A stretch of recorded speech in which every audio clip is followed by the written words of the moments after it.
गुरुमाऊली रविदास महाराज या ग्रंथामधील भाग दुसरा, दोहा क्रमांक 1। पराधीनता पाप है जान लेहू रे मित, रविदास दास पराधीन सो कौन करे हे प्रीत।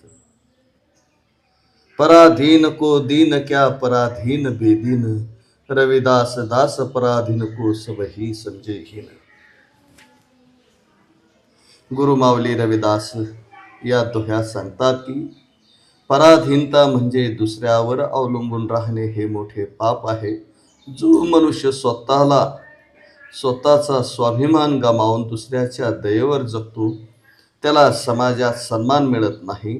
पराधीन माणसाकडे लोक कमीपणाने हीनपणाने पाहतात, म्हणून मनुष्याने स्वाभिमान, श्रम आणि आत्मविश्वास यांच्या आधारावर स्वतंत्र जीवन जगावे।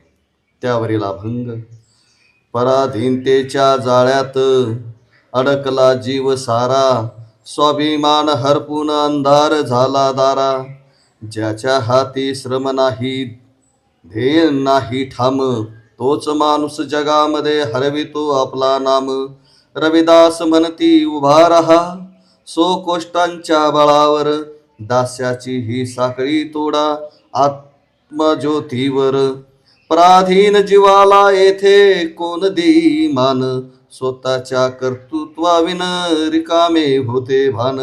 दयेवरती जगणे म्हणजे जीवनाचा अपमान, कष्टातूनच उगविते माणसाचे स्वाभिमान। ज्याच्या अंतरी धैर्य जागे तोच खरा श्रीमंत, स्वतंत्रेच्या मार्गावरती तोच ठरे दीप्तिस्तवंत। भीक नव्हे अधिकार हवा हीच संतांची वाणी, श्रमाच्या पवित्र घामात दडली खरी कहाणी। पराधीनतेपेक्षा बरी संघर्षाची वाट, कारण त्यातून घडते स्वातंत्र्याची पहाट। रविदास म्हणती माणसा स्वतःला ओळखावे, दास्याच्या या अंधारातून प्रकाशाकडे यावे।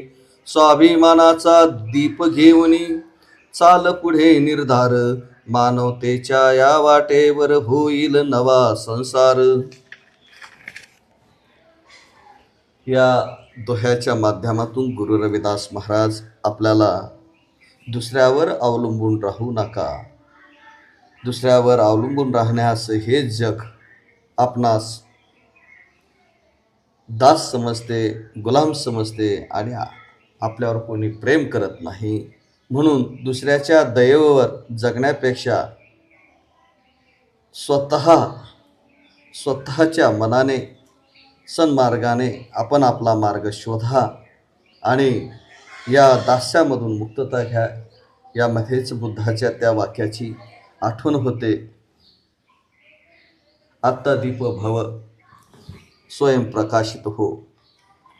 सतनाम सतनाम सतनामची जय गुरु रविदास।